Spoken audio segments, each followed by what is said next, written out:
All right. Hello and welcome to Live Free and Ham. I'm psyched as this is our Christmas gear episode. I've been waiting for this one for a long time. Oh, and it's our 100 subscriber show. So you know what that means. You get presents. You get presents. Well, we'll be giving them away and raffling them. So hopefully you're in the chat there for that.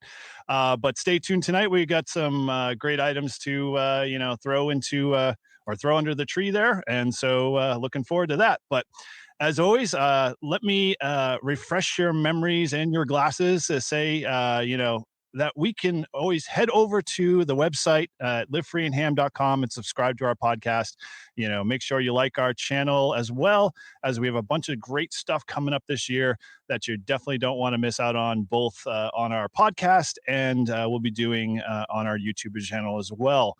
So let's get into it today. I'm your host, Eric. My call sign's N1JUR, and I'm joined by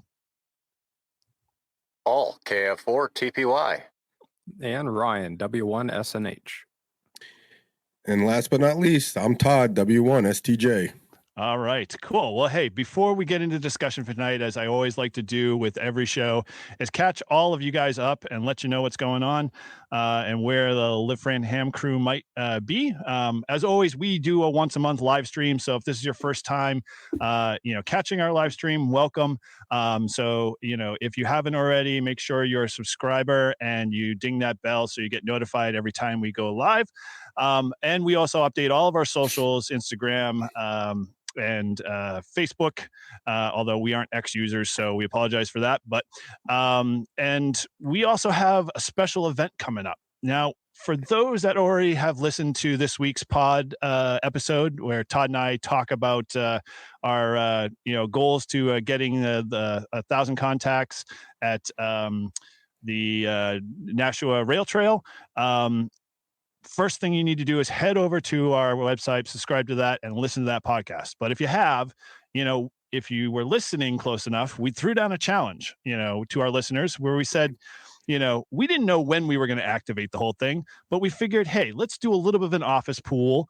And in that office pool, we're going to have you guys, the listeners, pick the day or the month or both actually, and decide when we're going to actually complete the kilo.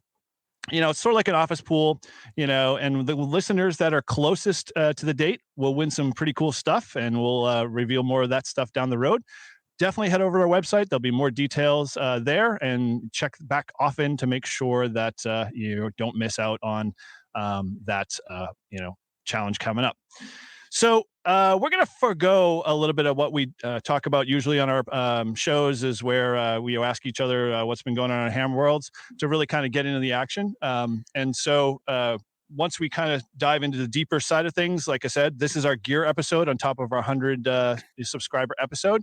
We'll be doing at about the 30 and 45 minute mark giveaway. So make sure if you're in the chat that you're paying attention and listening for the keywords there. And so you can have an opportunity to win a couple of great items. We're giving away an HT and another Reliance antenna, NFED half wave. If you had a chance to go over to my channel and check that out, N1JUR did a great review with Matt from Reliance Antenna there. And, it's an awesome antenna. I use it a lot when I'm out doing my POTAs.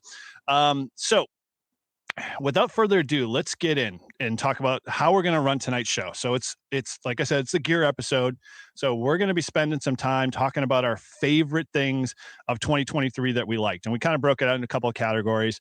And this is really not, an episode of, where you can send to your wife or, significant other and say, hey, or go buy me this stuff. Although it's possible, but it's only like, 5 days till Christmas. So if you're already at this, place in life, ham radio gear might not be the place to go.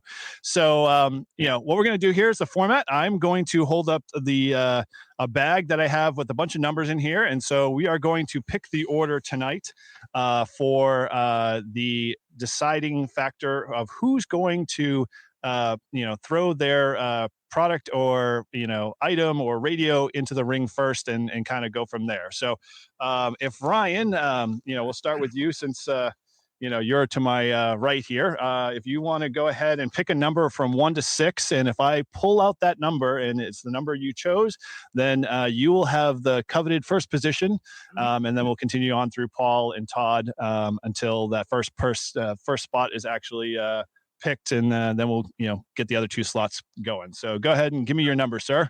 All right, number 5. All right, let's see what we got here. And we pull out, they're all stuck together because I use stick-its, silly boy. All right. Nope, that is not correct. All right, go ahead, Paul. Go ahead, 1 through 6, sir. Let's go with 4. All right, let's see if, my gosh. Note to self, do not use stick-its as drawing numbers. They do not work well. No, that is not the number. All right, Todd, come on. How about 3? Let's go here.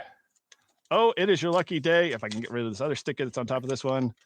We got the number 3 for Todd. So he is coveted first position. All right. So between Ryan and Paul, go ahead, Ryan, pick a number 1 through 6 minus 3. Number 1. All right. And no, it is not number 1. Paul, go. Let's stick with 4. All right. Oh, it is so good. It is number 4. All right, cool. So the order tonight is Todd, Paul, and Ryan. All right, so to start us off here, we are going to talk about a bunch of gear selections we all either personally love, either the best radios, the stuff that we've coveted, or maybe we have in our own shack that we want to kind of throw in the ring. And the way this works is obviously the order's been chosen, that if the person has already announced that gear for that category, well, guess what? The other 2 have to scramble pretty fast and come up with a couple other different options, that might fit their want or their need and still be able to fit in the category. So to kick things off, Todd, how about you? So we're going to start off with the HF radio category here. And, so what do you have for your first choice for HF radios? My first choice would be my Flex radio, of course. Okay. 6400. All right. My second choice is obviously my Yeesu.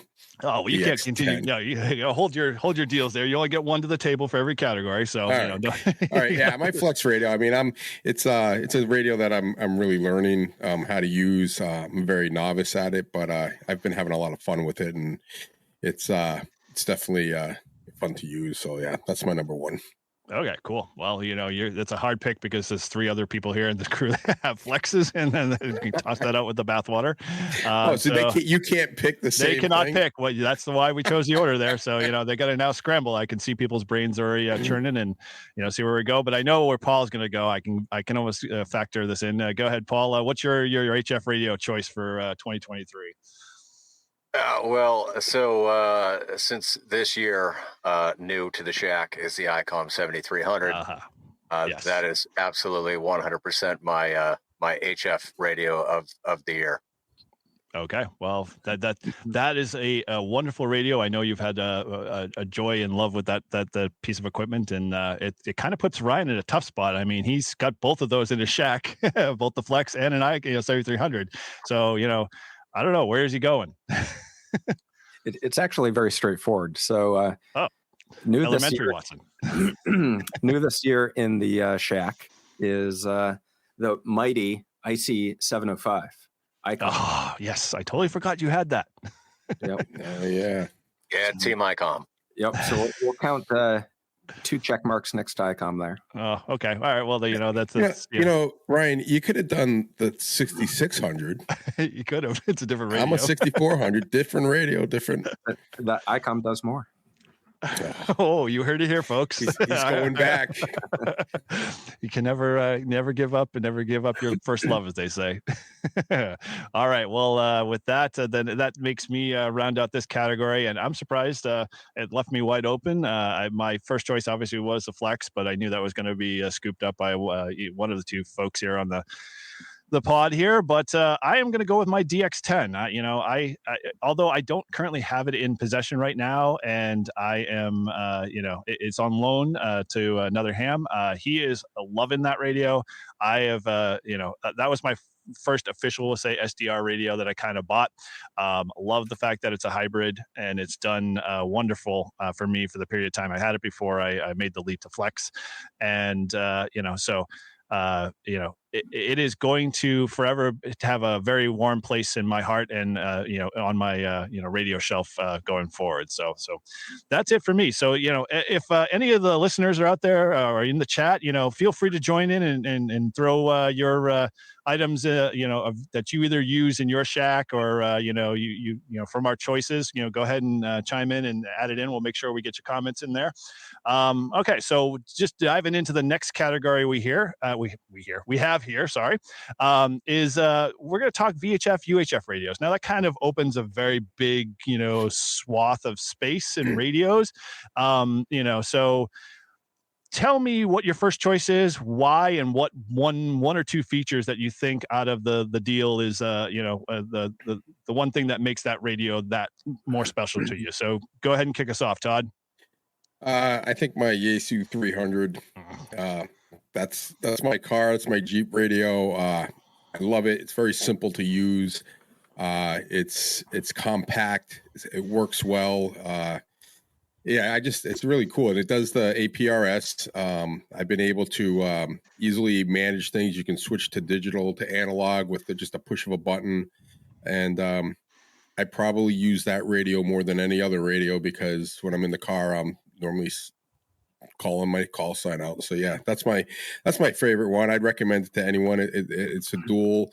You can have dual 2 different channels, so you can switch between the 2 and monitor 2 of them. So it's a nice radio. Sweet. Yeah, I would agree 100% with that radio. I think Ryan you don't have a 300 at all, Ryan, do you? You traded up, right? No, I still have the 300 in the car. Yeah. Okay. Yep. I didn't know you had that one. Yeah. Yep. So, all right, cool. So 300 is definitely a good radio, awesome features. And, the one thing that, I'm just going to put a dig out there for K-Murder or Mr. Ham Radio Tube, APRS does rock. So, anyway, well, enough with that. Over to you, Paul. What's your pick for VHF, UHF? So as far as VHF, UHF, I got to go with the radio. This is my truck. I'm gonna one up Todd just a little bit because it's the Yeesu FTM 400 XDR. Yeah. Oh. Yes. The things that I absolutely love about that radio is I love the detachable face, the full color display, dual band, dual VFO. So often I've got the local repeater up on the A band, and then I've got simplex 2-meter calling on B band. And I'm always at least monitoring those 2, but I've got so many different, like municipality frequencies and stuff programmed in too. So if I do any traveling around the state, or even like, in April when I drove down to Florida, I'll be doing it again this coming April. I'll run APRS the whole way on the B band, and then I'll cycle through the calling frequencies on the A band. But yeah, it's fantastic radio, and it can do cross mode repeat. So. Yeah, I agree. I use that radio in my shack. It's my shack radio, and I love it. It's great. It's very similar. It's got a little bit some extra different features like the touch screen and stuff, but for my Jeep, the 300 is a little bit skinnier, a little bit smaller, doesn't take up as much space. But for the shack, the 400 is it's very useful. So yeah, I agree. I mean, 400 is pretty good. Yeah, either one of them is. I mean, you're not going to go wrong whichever one you want. But I had to get another one, and when I got the Jeep, because I was going to get the 991A, and I said, no, I'm not going to do that. I'm going to get the DX10. So I needed a 2-band radio. And I said, well, I already got the 400. Why don't I try a 300? And so I was glad I did it. Fell in love. Yep. Yeah. My 300 story is pretty much I asked for a 400 for Christmas, and my wife got bamboozled by the guys at HRO for the 300 saying it was newer. And my look on my face was, oh, this isn't the 400. And I acted like a little toddler, sadly. And I realized, now that the 300 is way far more superior in a lot of other features than just the feature that I was kind of really looking for, which is the APRS component, which, I love the touchscreen option, but, I definitely like as Todd said, the small little form factor and that the head is, not huge on my dash and whatnot. That's kind of just more of a personal preference, but yeah. But the APRS implementation is kind of, a hot garbage a little bit. Okay. Well, so all right. So 300 with Todd there, 400 with Paul. What do you bring to the table there? Let's see if we can round this out. So I do use both the 300 and 500, great radios, but my pick for this category is going to be my 705 because I have it hooked up to the shack. I can remote in on the phone, and it does it great. So 5 watts and 10 watts when it's plugged into shack power, but it performs awesome and hits all the boxes that tasks that I'm looking for it to do around the shack and operating remote. That's awesome. Yeah. So is that the radio you use when you check in, when you're in the shack and you check in on the net? Yes. It is. Coming good. I might have to put another radio on my Christmas list. Yeah. Well, don't we all? D-Start. Well, hey, and until our final picks at the very end, which we won't reveal now, we'll let everybody kind of sit back and hope and dream. We're looking for a replacement in the ICOM world or in the Yeesu world, but we'll talk about it a little bit. So, do you do much D-Start all on it at all? No, there's not too many D-Star in our area. It's all fusion based, so that's where the Yeesu checks off a win. But right. But I really like the radio. And there's a mod coming out. There's a company that did a power board for it. It allows it to 12-volt charging, and that gives it a nice clean output for using with the amplifier. Oh, is that the one that does USB-C charging? Yes. Yes, yeah. HRCC did a review on that. That was pretty cool. Yes, yeah. So I got that on back order, and in the future, I might be able to hook it up to an amp. Well, then, now it's toe to toe with another said radio that kind of fits in the HF category that, I covet as well. So, and actually we didn't mention an HF. So, although, that will kind of fit in the POTUS stuff. So, yeah. So, good on that. So, Team ICOM still going strong here. And, we got Yeesu, kind of pulling up the ranks in the back. For me, I'm going to go HT. I mean, we kind of talked about mobile rigs here. I love my FTD 3D. Or, 3D. Yeah, that's what it is. I can never get the letters right. Although there's some shortcomings on the radio. It's one of those things that every time I get in front of it, it's almost like a new experience because, I kind of love the fact that the size of it and the touch screen and all the capabilities that are built into it with APRS are great, for an HT. I mean, there's always a lot of shortcomings in that area, but the replacement to that, the 5 with a couple of new upgrades, which I don't have yet, would have, definitely been, my first pick if I didn't have the 3 already. And for the price point, it's definitely worth, the system, the design and the functionality of the radio. It's pretty rugged. I have the proverbial, every time I see a door frame and I have something on my hip, I always destroy whatever's, affixed to my hip. So I don't put my phone on my belt clip any longer, and I guarantee that every time on field day rolls around, I am always bound to hit my FT3 off a table or something to that effect, and it takes a beating and keeps coming back. So I'm pretty happy with that one. So cool. All right, well, we've got 3 mobile rigs there and a small HT, so it's pretty good for that round there. So I'm thinking, once we kind of dive into a little bit more of an area, not all of us kind of do, although Ryan's, I'm sure going to bring this to the table for the QRP side of this thing too, which we can all kind of say that, we all know where he's going. But Todd, what do you got for QRP options? Maybe you can, dethrone his choice. Well, I'm going to go into the future, and I'm going to pick the Yeesu 705 Killer as my QRP radio that doesn't exist yet, or at least we don't know.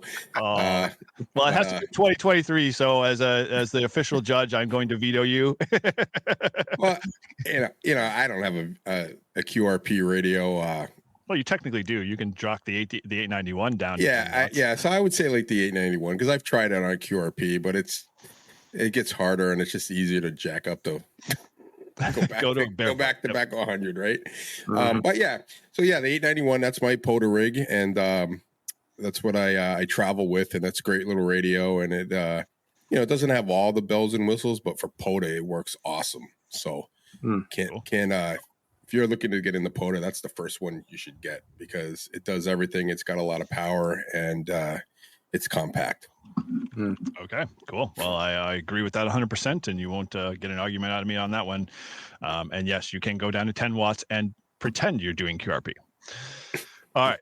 Well, so Paul, what you got for your QRP thoughts are, Well, so I don't have a QRP radio. I have run the ICOM 706 Mark II-G as QRP, and I've run the 891 as QRP. But I've been looking, especially this year, for a good quality QRP radio that's going to be light, compact, going to easy throw in my bag. Maybe a lighter option from taking the full pack. And so what I was looking at was the USDX, the true SDX. Right. But I don't know. I mean, I might have to double check the 705s. So what is your official choice in order for me to log it properly? The official choice, I've been leaning hard towards the USDX. Okay. All right. We got you in for the USDX. Excellent radio for a lot of QRP and soda and whatnot. And it tends to be the choice of many. So yeah, good on that one. Cool. All right. Well, Ryan, we all have been waiting patiently. What's your choice? Yeah. So I'm going to switch it up a bit here and just go with the IC 705. Excellent. A very logical conclusion there. It's the Jack in the Box. The only thing it's short of is 100 watts, and it would totally blow the 891 and everything else out of the water. It would do everything. Yeah. It's too bad you can't buy like a little mini amp that you could connect to it that would push it up to 100 watts. Well, you can. Oh, but you can. Yeah. How big is it? Beautiful one. Yes. Elecraft makes a mini, like something that you could throw in a backpack. 100 watts. Yeah. It's beautiful. With a tuner. It's awesome. Oh, wow. See what we're missing out, Todd? And waterfall. Yeah. Well, that's the best, the waterfall, right? Mm-hmm. We can only hope one day that Yeesu decides to get their heads out of their butts and decide to do something phenomenal with a merge of the 891 and the 710 and stop calling the 710 a field radio. It is not. That's my own opinion. All right. So I have to say, I'm glad no one bothered to scoop this one up. I am a big fan of this little QRP rig. This is my FX4CR. Those that have seen the Beach Go Bag review on my channel, I went over that pretty well in detail. And it for construction, for overall use. What's that? Can you post a picture there? No, I can't actually. I wish I could. Sadly, I don't have any pictures of it. It's such a great radio. No one can look at it. It's it's like it goes to 11 and no one shall touch it. But with the FX4CR, if those you haven't seen it, you can go up to bg2fx.com. There, and I should mention, I've totally forgot, all of the stuff that we talk about, though, all links will be in our show notes. So just make sure you check those show notes if you're looking for any of the stuff that we talked about or mentioned. But the FX4CR is, if you've not seen many of the reviews, I did one on my channel. There's plenty more on the internet. It is a well-constructed, has its own waterfall, does 20 watts, does Bluetooth digital out, has a beautiful, well-built microphone. It has a phenomenal speaker, which is, the biggest thing with a lot of folks who do QRP. The speakers are just not that, robust, or, they just sound tinny and whatever. This one just is just a phenomenal job all year, all day, every day. And every time I take it out, I'm just totally amazed by its use and the power it has. And it's done me well so far. I haven't run into a place that I have not, been, hey, I'm going to go to my FX4CR. So, checks all the boxes. So that would definitely be my QRP, pick for that category. So we are actually coming up on the top of the hour here. So, or at least the top of the half hour. And so we're going to kick off our first giveaway here. So if those that want to be, or those that are in the chat, we are going to be doing for our first giveaway a giveaway for Radio Oddity GC5 handheld HT. So if you want to get in on that giveaway, all you have to do is put in the chat #repeater once I get the giveaway stream tool up here, and we'll let this run for a little bit. And it's repeater in all caps. And so let me get this going here. One more tab. There's always 4 windows that you have to do to get this working. Share screen. And we want to do, oh, lovely. There we go. Let me go. 1 second while here. So sadly, I have to do this in a different browser because, why not? Here we go. All right. So let's go here.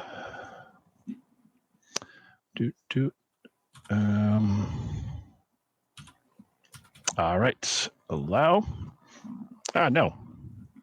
Where'd you go there? You silly browser. Play with me today. No. Sorry, guys. This is not one of those technical difficulties that. That's okay. Stay with us. Stay on target. AWAY. There we go. Let's get the right one here. All right. # repeater, all caps, is what we're going to use for the keyword. So make sure you put that in the chat, and we'll run that for the next couple of seconds here or so. So if you want to get in on the giveaway there for the Radio Oddity GC5, definitely put in # repeater. So while we're kind of doing that, guys, just on a sidebar, what do you guys kind of do for your normal family holidays during Christmas? Anything special traditions that you guys kind of do that you like to mention or share while we're kind of waiting for the entries to kind of flow through here? Eat a lot of desserts. Any special desserts, Ryan? There's chocolate pie, cherry pie, apple pie, pumpkin pie, chocolate mousse pie, banana cream pie. I mean, a slice of each will do just fine. And icon as pie, long as it's not pecan. I only eat pecan pie.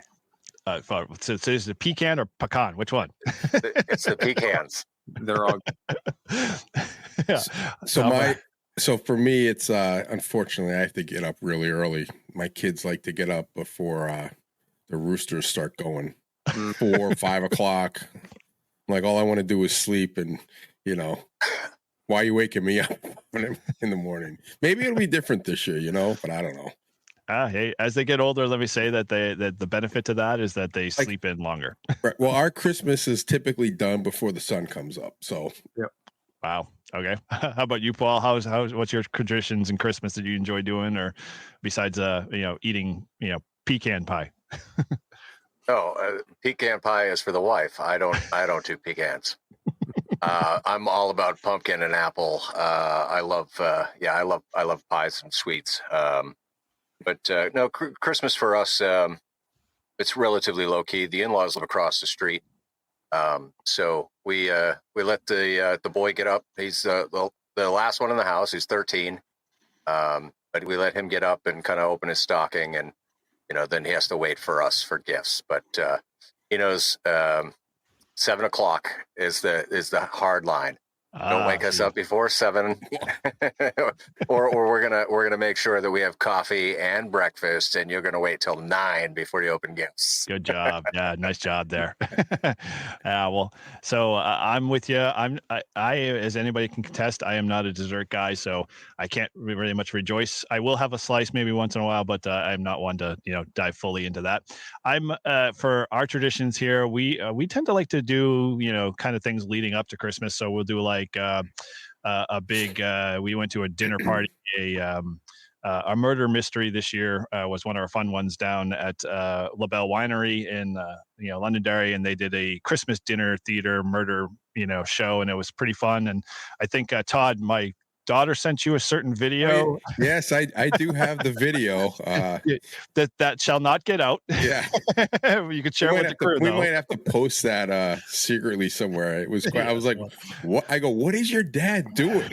I had to read Bob Marley's part in the Christmas Carol, and of course I had to do it in a voice that was of the Bob Marley himself, and I did a horrible hack job because I didn't have my glasses with me. So anyway, so just to let folks know to get a couple more seconds in here to get the repeater entry going. But yeah, so we like to do stuff like that. And our Christmas is pretty, like, Paul said, pretty low key. And our kids are, in their 20s. So, they don't roll out of bed until like, maybe 11, 12 if we're, early and lucky. So, I definitely get to sleep in and have coffee and breakfast and enjoy. Well, you want my kids Christmas Eve? I've already done it, man. I've done it, been there, done that.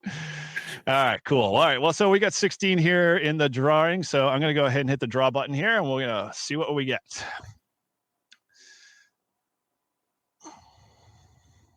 All right. The winner of the Radioddity GC5, is for Guy Lee, KN6WET.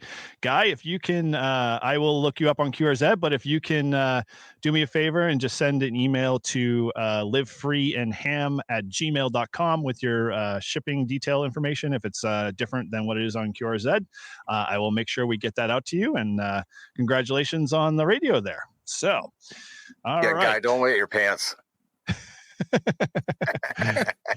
I assume love the call sign. Oh, yes. Okay. Love the call sign. Roger that. All right.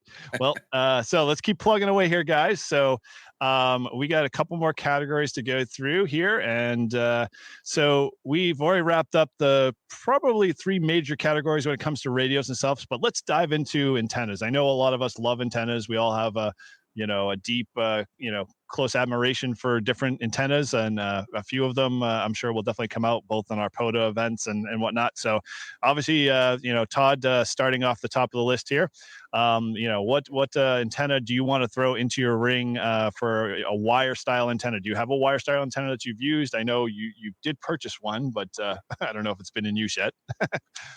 Well, portable, no, I haven't used it yet, but I would say my off-center dipole, that's my main antenna for HF at the shack. It's been very good to me. Gone all around the world with it. Antarctica on FT8. Sideband as far away as New Zealand and Australia. And yeah, it's been good. It's been... What is it, a Buckmaster? No, it's I forget what the brand name is, but it's nothing really super fancy, but it was recommended to me by another ham that I know, and he had it and he said it works great. And so we put it up. It's probably been about 3 years. Yeah, it's a radio. It wasn't a radio waves, I think it was. Yeah, radio waves. Waves. Okay. Off-center dipole. Yep. 80, it does. Yeah, 80-10, and it's been good. It's been up, and it only kind of got knocked down in that ice storm. It didn't even get knocked down. It just kind of lowered. So this summer, Eric and I shot it back up and got a little bit higher. And I was nervous because I was making Australia, and I was afraid if I moved it, I'd start losing that. But I didn't. So it was all good. Very cool. All right. Well, that's a good choice there. Yeah, radio waves. Yeah, good antenna. Yep. Yeah, and you can get a lot of those at HRO and whatnot. They tend to be very popular there, and very good. Very good antenna for sure. All right. Well, how about you, Paul? What do you got for your own wire antenna? Well, so I guess my absolute favorite wire antenna, it's a toss up because there's wire antennas that I love to use portable, and then there's my wire antenna at home. But the wire antenna at home gets the most use. And that is the K1JEK, Kilo 1, Juliet Echo Kilo, Cobra Ultralight Senior antenna. The antennas are made right here in Northwood, New Hampshire. It's built and designed to stand up to New England winters. And as Eric can attest, the wind may break the lines that hold it in place, but the antenna itself does not break. No, I firsthand can contest that. Yeah, that antenna came down 2 or 3 times over the course of the winter. No harm to the antenna whatsoever. It's fantastic. It's about 5 degrees off of a direct north-south orientation and 65 feet in the air. But it does everything from 160 to 10. Wow. 10 not so great, but 160 to 10. And yeah, like Todd said, I mean, I've had single sideband conversations all the way to New Zealand to the west and all the way to Turkey in the east. So, I mean, it's just a fantastic antenna. Yeah, definitely you have benefited from that thing, and I'm surprised, over all of our winters, and it's in open air, it's open in free space where it is, so it's like it gets beat on hard. Yep. Yeah, and there's a big coil of ladder line because it's ladder line fed. So there's a big coil of ladder line up there, and it that catches all the snow and the ice and everything, and it'll pull the antenna down a little bit, but just shake it free and back up she goes. Very cool. Awesome. All right. Well, that's good on that choice there. And so another reliable antenna. I've been throwing a couple from folks in the chat. I noticed that Ryan made a note to an antenna that I was going to mention for portable. But I second the N3 VAN N-Fed half wave. Todd and I both have one, and I did a review on that and love that antenna for portable use and whatnot. But a great, even home antenna if you need something in a pinch. So how about you, Ryan? So what do you got? So I got two antennas in mind. One I'm going to save for the POTA section. So for at home in the shack, I really like, and so one I started out with is my antennas N-Fed half wave. Okay. The founder was originally from New Hampshire, and he's a friend of a local ham here, and he has them cut for broad range of frequencies. And I've bought, I have one active right now that gives me 75 through 10. I bought a second one that's 160, and then I have a third one that's cut only for 60 meter. Nice. So it's great brand. I like it a lot. It's very robust. I don't have an amp, but it can handle a full 1500 watts, and it tunes up great. I mean, I don't need a tuner. The radio, the 301 tuner in the radio handles it fine. Most of the time, the matches on those antennas are pretty much like 1.5 to 1 on most of the bands. Yeah, spot on. So it's a wonderful radio. I have it the one end mounted up on the tower, and the other end's going over to a tree, and it's awesome. So myantennas.com N-Fed half wave. Yeah, I would second that antenna. That is my primary antenna for sure in terms of setup, and I've got it in inverted L, and I can basically confirm exactly what Ryan says. It's a great listening antenna, great transmit antenna, and it tunes up everything straight from, at least for mine's an 80 through 10, less than 1.5 to 1 in most cases. I rarely ever have to worry about throwing the tuner on there to dial it down or get it matched. So yeah, awesome antenna for sure. Cool. So, all right. So for me, my first antenna obviously was that, choice there. But I'm going to go with, and it's already been mentioned in the chat there, N3 VAN's Reliance antenna. That is my primary, that would be my primary N-Fed antenna. I have strung that up. I use it a lot for portable, but at the same time, I would probably trust it to all of the elements in New England because it's well constructed. I did an awesome review with, and we had a live stream on my channel with Ryan, with Matt, from Reliance. And he has done some really good designs with that antenna, and it's really well priced in terms of, quality, construction, and, and goes toe to toe with a lot of the other, smaller size antennas.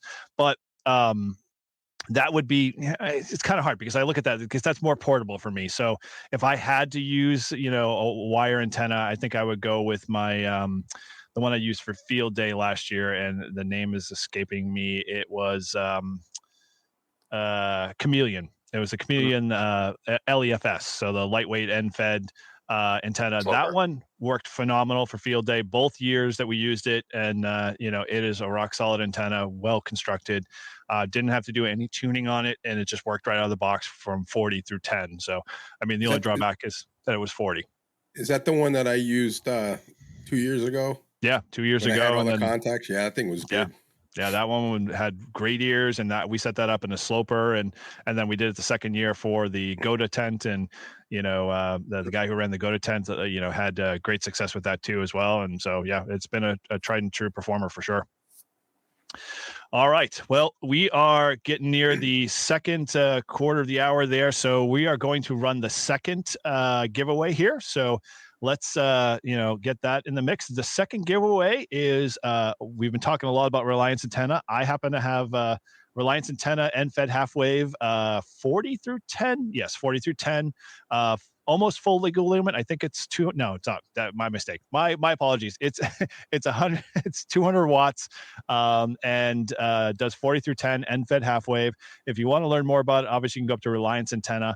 But I did a review on it, and you can go over to my channel, M1JUR, check that out and learn more about that antenna. And Todd's actually got it up there. It's the bug out version. This is a very small, portable, light antenna. You will be totally amazed with its, performance, its, capabilities, and the scale of it in terms of size, matches toe to toe with a lot of the other guys that are out there, like the K6ARKs and the PAC-10s and whatnot. And, I love PAC-10s, but they're always unobtainium. So, if you're looking for a good alternative, they are definitely the places to go. And obviously Todd's throwing it up against his phone, and you can see how small it is. So we are going to do the second drawing for that end fed, and we are going to use the keyword # propagation, all in caps. So let me get this set up again. Propagation. All right. So let me back out of this tool. Come on, don't give me a hard time. Now, Eric, just out of curiosity, while you're thinking on setting this giveaway up, I'm curious as to what the value of the giveaway is. Like, how much does it cost to buy that antenna setup?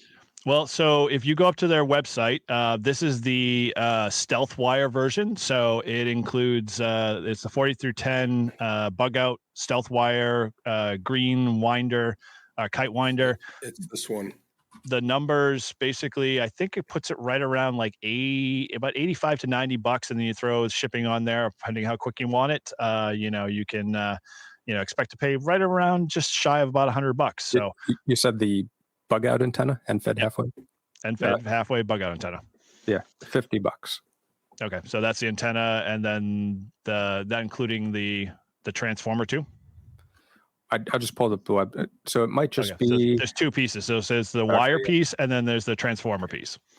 All right, so that's two different. Yeah, you buy this transformer, that, and then you buy this piece. Yeah, right here. And it comes together as one when you put them together. Yep.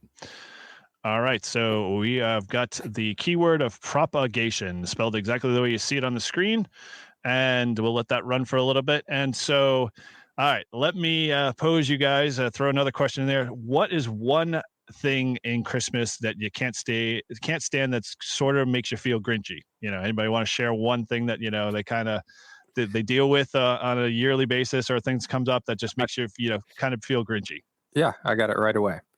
The amount of paper and trash and cardboard and trash bags you got to haul to the town dump after. I am right there with you. Absolutely. My house turns into like you're at one of those foam parties of just wrapping paper in boxes. This year I have a fire pit at the house. Not big enough. On fire. Oh yeah. Up in smoke. So you're just too short of causing the woods to catch fire because all the little paper streams away from the fire pit. Snow this winter. Yeah. Yeah, true. Right.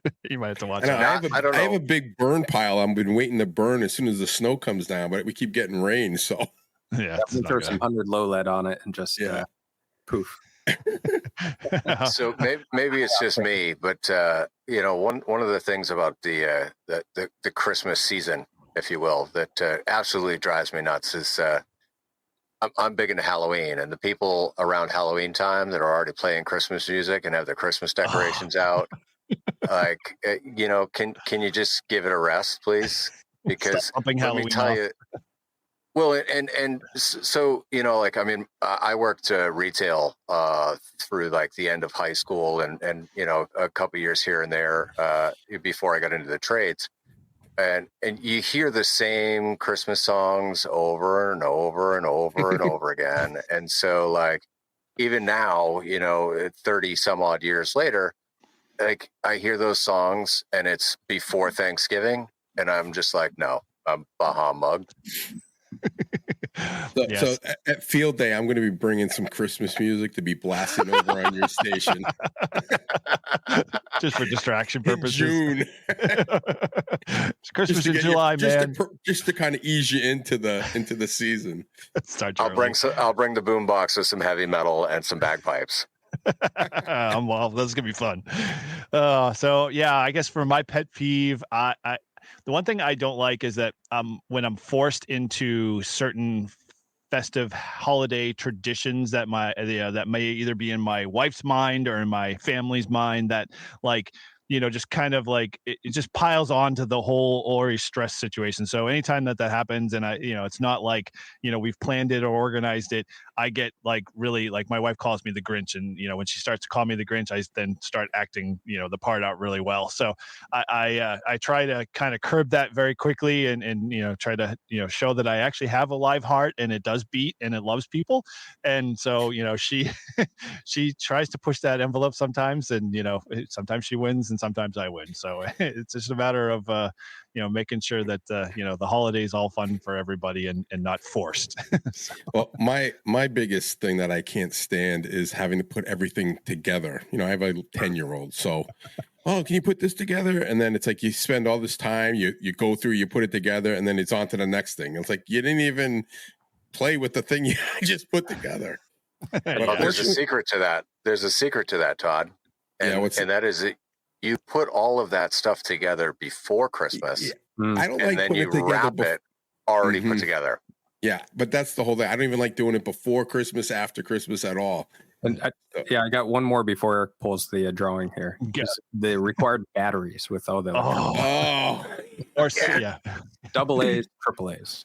Mm-hmm. Running out, never have enough of them. Running out to the gas station to get the I forgot the batteries. Yeah, you're gonna suffer. You have to wait till Tuesday. That's the way it goes in my book. All right, cool. All right, so with that, we are going to pull the drawing for the Reliance NFED, and so here we go. All right, and the winner is Hyatt Klintz. All right, Hyatt. Congratulations on that antenna there. If you can do me a favor and just make sure you send an email to livefreeandham@gmail.com, and we'll make sure we get your call sign and your address information in that email, and I'll make sure we get that antenna out to you. So thanks again for all those folks. And let's kind of wrap this up. So we're getting close. So we got a couple more categories that we want to round out here. So let's talk about those. And so let's talk, we talked a little bit on antennas, and I think, we're only going to maybe cover one other area. So we've got other category in the antennas. And so let's go kind of quickly through, Todd, what other antenna might you throw into the ring, whether it's portable or, any one of those categories. Buddy Pole Pro. That is an awesome antenna. I love it. It's my POTA antenna. It never fails. It's very easy to use and goes up and down real quick, very compact. I throw it in my backpack and it's done wonders for me. So yeah, that's my portable, my traveling antenna. I love it. And it's a vertical and it's on a coil and it just works great. Awesome. Yeah, I agree with that. That's definitely been our lifesaver on 10 meters every time. Yeah. Cool. All right. How about you, Paul? I guess it's a tough one, because as far as portable goes, I technically have 3 antennas that I have. Okay. If you could only love one. I guess so. Currently, the go-to is the Xtenna. It works fantastic. I love the ability to switch the balun on it. I can set it up as a vertical. I can set it up as a sloper. It just works. Inverted V. It's a great, versatile, very small, packed antenna. Guy says in the chat, the Wolf River Coil, and that was in the back of my brain there, Mm-hmm. Yep. However, that's not your choice. So, it's not my choice. Still on the board. Eric's choice. Maybe. Let's see what Ryan's got. So I have a couple of them. I'm in the process of building them out. Is the K6 ARK NFED half waves, and I bought several of his kits to go with the 705. I'll make a few of them resonant on various frequencies, and then a more of a broadbander. But I like the kit. It's neat. It's small and very small. So that's my choice. The K6 ARK. Awesome. Yeah, good antenna. Definitely, I would recommend anything that Adam puts together. They are, he field tests the crap out of those things, and they are definitely, well worth the money and the antenna itself. So, for me, obviously, we all know I am a big Wolf River coil lover. I love my Wolf River coil. That was the first antenna I ever kind of started out with. So I'm running the Silver Bullet Mini original. The one thing I do differently than a lot of other kind of configurations is I run it in a center loaded configuration. So I've got the two 24-inch 24-inch strutted rods. I find, and actually I'm running a giveaway or a 7 days to my kilo for Reed's Ferry on my channel, and I had to use my Wolf River coil because my ATAS decided to have SWR fits and wouldn't tune lower than a 3-to-1. So I pulled out the Wolf River coil, set it up, and again, it did not disappoint. It came through. And used, in that center loader configuration, it just, it hears everything, and people hear me. I was getting signal reports 5.9+20 out of Ohio and Texas, and a few stations that were even a little bit above the noise in California. And so, it does not disappoint. So it's a great, antenna. And as a lot of people in the chat are saying that, that they definitely use that as their go-to as well. So I can definitely, go with that. So, all right. So real quick, yeah. Just before we get off the antennas, for the UHF, VHF guys, this is my Ed Fong antenna in. Oh yeah, we didn't have a category for that, right? This thing is amazing. All right, it sits in PVC pipe. I leave it here, and basically, what I do is the reason I know it's so good is when I didn't have a flex, or I didn't have. I wasn't doing POD or anything when I was a technician. I was down at the Cape, and I had a HT, and I set that up and that antenna on a tripod sitting on the deck, and I was hitting a repeater 60 miles away. And these guys could not believe on this net that I was on. They're like, "What antenna are you using?" And I told them, I said, "Listen, this thing is amazing."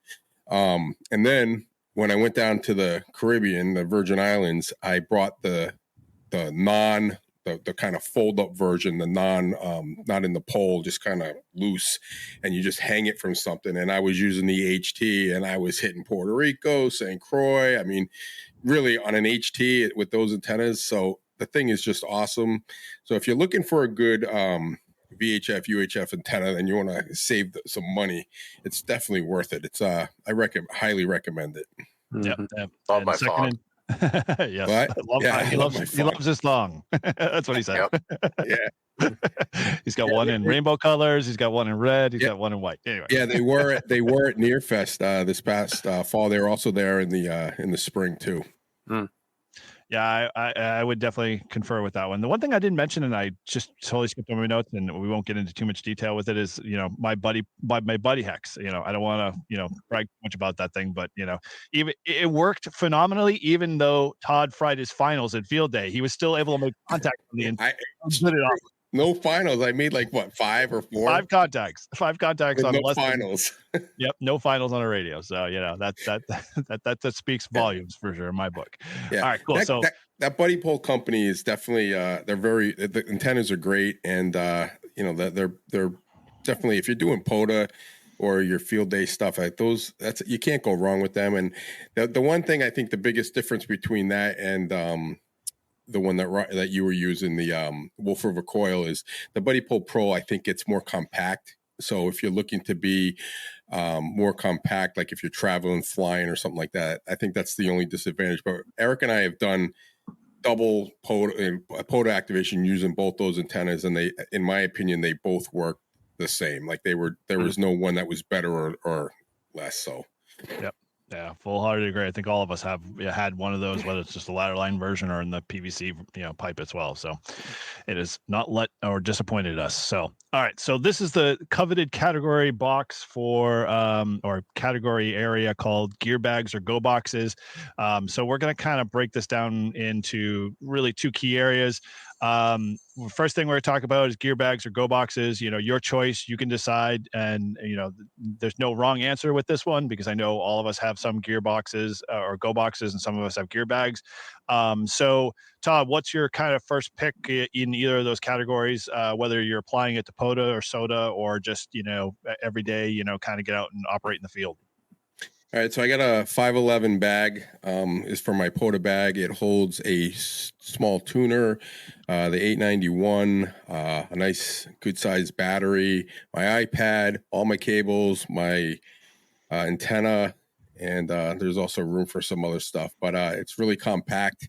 It's heavy, but when you got everything. But I lug that thing on planes and everything, and it's a great material, great material, and it's got a lot of room. And what I like about it is when you unzip it, the whole thing opens up, so it's like completely open and vertical. So like you can just lay it down, open it up, and everything is right there. So you don't have to like reach into it. The zippers go all the way around. So that's what I use. And I had a smaller one, but when I wanted to get all my gear in, I had to go up a little bit, and it works awesome. So I like it.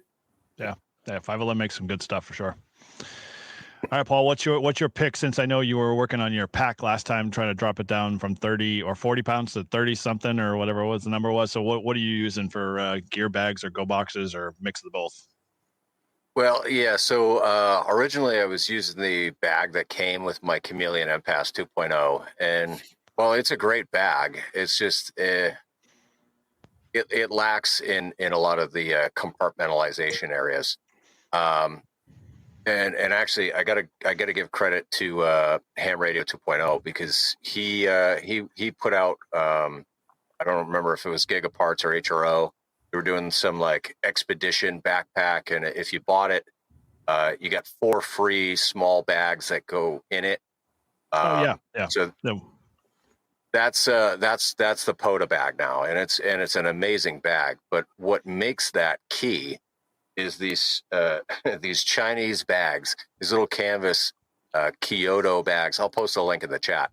But these bags they're nice, heavy canvas. They got a nice heavy zipper, a nice little pull tab on them, and they're color coded, so it makes it easy to organize things. And for me, at least on portable aspects, like having the color coded bags made a world of difference in getting things organized and being able to grab what I need when I need it. Dude, that was the best thing you ever did. I was totally impressed with that system. We'll have to dive into some of that stuff in the future episodes, but yeah, he color coded a lot of stuff, like for power for red and green for antenna, and ground radials. And I was just like, dude, that's smart. Period. So good job on that one. All right, Ryan, what do you got for your bag there, or your go kit? Yeah, so I went. One of the YouTube channels had posted these, and I looked into them and realized, hey, this is really very similar to Paul's. They're called Hilltop bags, made down in it's either Virginia or West Virginia. Very lightweight, like parachute material, so it's very thin, and it compresses well. But they're various sizes: small, medium, large. You can separate all your, like you just described. Your ground wire antennas, your coax adapters, everything you need, and have it sorted in a bag. So I'll also post a link here in the chat. We'll make sure all those are in the show notes too as well. So you have all of them. You can go back and do the team replay. They're cheap and they're awesome. So real good organization. Very cool. All right. Well, I'd say for me, my go bag, gear bag, I used to have a POTA bag, which was I can't remember who it was. It was a smaller bag. It had, either way, I ended up transferring out of it because it couldn't handle all the stuff I was carrying. So I went with the Tenba 24T, and that one is primarily kind of advertised as a camera bag, but it's got a lot of great pocket systems and good storage. And I spent a lot of time just kind of researching bags for the purposes of, what can I get out of it in terms of both, strength and, durability, but, what can it give me for like modularity so I can adjust, the straps or the compartments and whatnot. And so that bag has got all the features that I would expect out of my Osprey Manta 34, which is basically a backpack for day hiking and stuff. So it's got all of the built-in capabilities for all of that, for water storage, and the hip pads and belt and all that other stuff. But the compartments in it are phenomenal in terms of access and for being able to stick everything. So I carry a lot of my equipment around with me for cameras and video and stuff like that. So I got to have space for that, and it adds to the weight of that on top of it. But being able to throw the 891 in there, the couple devices for logging, and all of the zip bags for all of the parts and stuff like that all fit in that bag. And it's actually probably right around maybe 35 pounds. So it's heavier than usual, but I'm not backpacking with it. So I don't mind throwing it in a truck and just kind of going with it. And it keeps everything all in, well padded space. So that's my kind of go-to with that. Yeah, and we used both Eric's and my bag when we did the Rove on the seacoast, right. And we were very well organized, and it was like setting up, taking down, back and forth, and it was very. They were both. If we had to go walk to the beach, and leave the car or distance, we just grabbed the stuff and went. It wasn't a big deal. Yeah, that's a good point. Yeah, basically just quick and dirty and in and out. Cool. All right. So what, we could probably go for hours in bags, and if you ever want to learn more, we can definitely do a separate episode and talking about this stuff. But let's get to that special category that I kind of alerted about earlier in the episode. We want to kind of just, what is your guess? Like, what would you want to see in 2024 if any one of the big four, or even another vendor outside of the big four, was going to showcase a new radio that was going to either be the next replacement to a field radio or an HF radio? And I mean, ICOM and Yeesu and Kenwood, all of those guys are starting to get back into the game, and they're starting to release some really good designs and features in their radios. But what one thing would you want to see?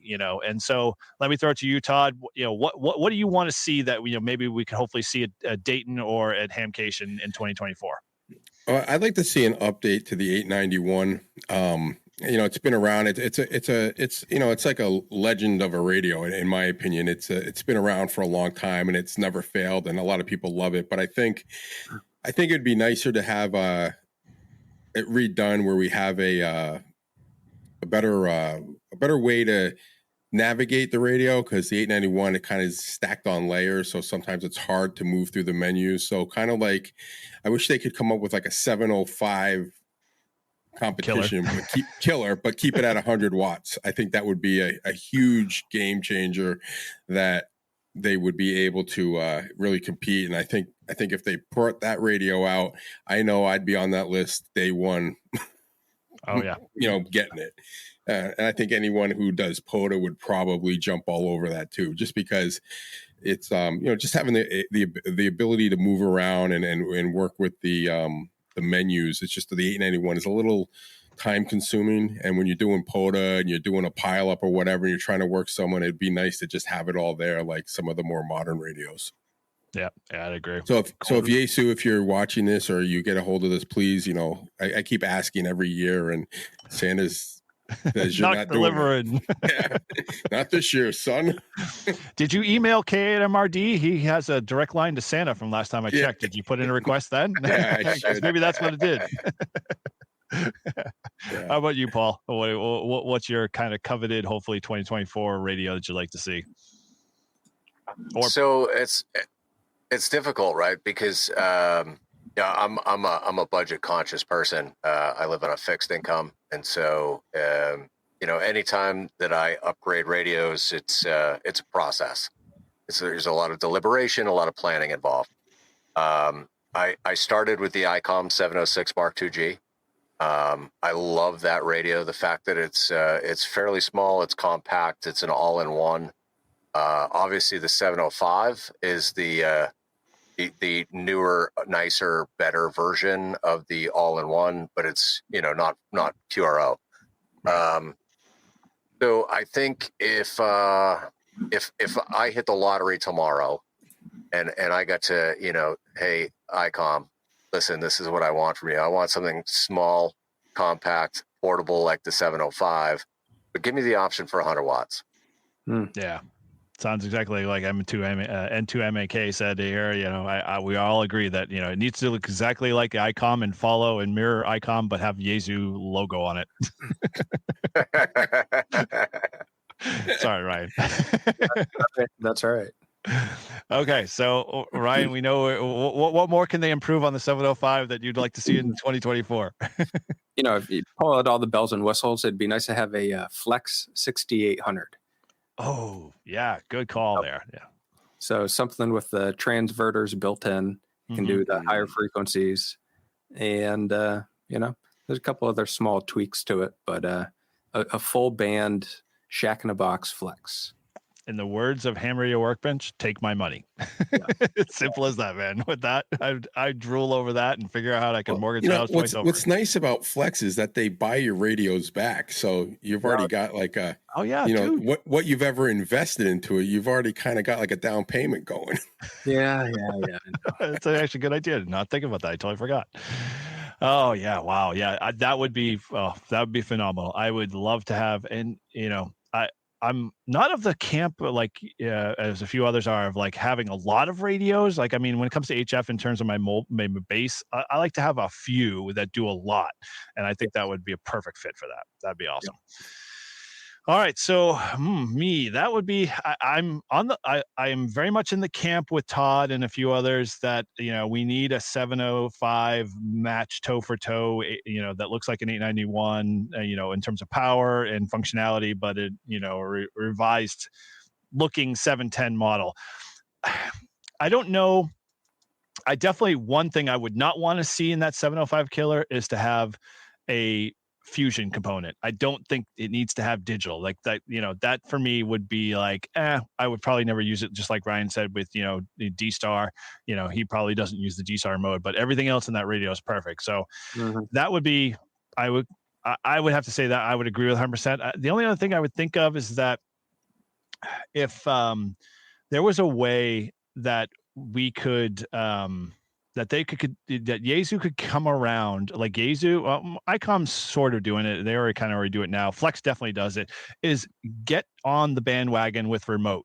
Like, stop trying to develop these small like devices that plug in between that sort of service, you know, the capabilities to be able to do remote radio from your shack and only do it, you know, on one platform or another. You know, come up with a better way in your interfaces, you know, to make everything look like, you know, Flex. I hate to say everyone should do it like Flex. I think everyone should do their own implementation the way they should do it. But I think every radio in 2024 should start to have that capability. I mean, we're already seeing it with Elecraft's already doing with their KX4. Flex has been doing it forever. You know, there are a few other, you know, vendors that are starting to get around in that space. Everyone should start thinking in that sense and start thinking about, hey, give me an Ethernet port. I don't want to have a USB port any longer. Give me an Ethernet port. That's what I'm looking for in every radio, hopefully in 2024. And that includes even the VHF, UHF stuff. That would be phenomenal to be able to control some of those radios or have the capability. Every radio should have either Ethernet or a Wi-Fi antenna, and totally, you know, then they can roll the software out as needed, but get that hardware in there, and then that's then it can grow. I also think that mobile radios should have some kind of Bluetooth so you can connect to your speakers, and a Bluetooth implementation that works with every other Bluetooth in the world, not their own. Right, not their own. That's universal. That, you know, I can connect my car radio and speakers to the radio, and then that way I don't have to have keyboard, so I can do APRS from my 300. How is right? Yeah.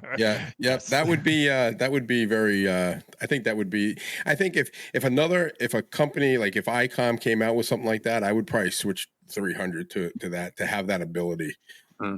Yeah, as Matt says, you know, their components are so small. What is the problem? It's like, you know, the same thing with, you know, Yeesu, where they're using the D sub connector off the back of the radio, so you have DVI instead of HDMI. Come on, please. I mean, stop playing. I mean, look at it. I got a watch that does more than my radio. You know, come on, it could be done. Exactly. Computer. Come on. All right, cool. Well, hey, we could go on forever. And so, we are going to try to cut it off here because I know everyone is definitely got a busy week as we round and getting closer to Christmas. So thank you again for everybody in the chat. Appreciate all you guys. We had about 24 listeners. So thank you guys for all being a part of this. And we appreciate your support and, ask you to continue just, to be part of the community and help us out along the way. So, with that, thank you for joining Live Free and Ham. Remember, if you haven't subscribed, you can always connect with the show. You got a tattoo already? Wow, man, he's dedicated. I love it. Wow. All right, That's some dedication. That's dedication, my friend. Oh man! So leave us a show review on iTunes or our website. We will be glad to read it in our next episode. And you can always contact us on social media for the latest information, shows, and content.